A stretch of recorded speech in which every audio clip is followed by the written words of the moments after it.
Throughout the decades that reptiles have been popular pets, I think the #1 seller probably has been the green iguana. Green iguanas hold the stigma from those old Japanese B movies where they put an iguana across a model of Tokyo and pretended he was Godzilla. Iguanas have fascinated Americans and have become the #1 pet for sure over the last 20, 30 years. Personally, I don't think they make the best pets. And the reason why is because there's a lot of husbandry needed. These are tropical animals that require the proper humidity and heat. They need ultraviolet lights. They need a specialized diet. But really, it's because they sometimes have an attitude. When they get about 6 feet long, a male iguana suddenly isn't as calm as my little friend here. A male iguana will potentially turn on its owner and establish its territory in the home.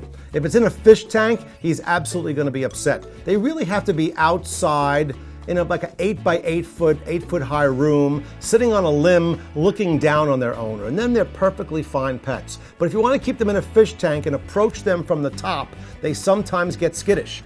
When they're skittish, the #1 thing they do is whip their tail in your direction. The second thing they'll do is try to bite. And the third thing is rake you with their claws. Either one of those things is an event you don't want to experience because a 6-foot iguana, this guy's about 2 maybe, a 6-foot iguana is a formidable creature that can inflict harm. We also have seen that male iguanas, when they get old, when they become sexually mature, turn on their owners because they're territorial and want to establish their own area. And that is usually the time they end up coming back to the pet store or back where they came from. If no one will take them back, people let them go. And in northern climates, that's a death sentence for the animal. In southern climates like Florida, they have procreated and they now are established and they are truly an invasive species. So I always say, if you want an iguana, please go get one. My choice for an iguana would be the rock iguanas. The rock iguanas are a big-bodied creature that comes from the Caribbean islands. And here I've got a good friend of mine, and the green iguana is scared of him, I would imagine so. This is Castro. He's a Cuban rock iguana.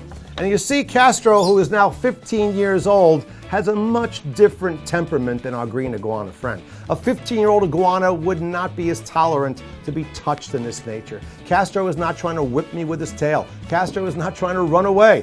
He is a really sure of himself type of lizard who makes a wonderful pet or companion. We choose not to keep an animal this big in a cage unless you build something custom for him. They freely can roam a home and know where to do their business. They're straight herbivores. They love their veggies and fruits, and they really are an incredible companion pet.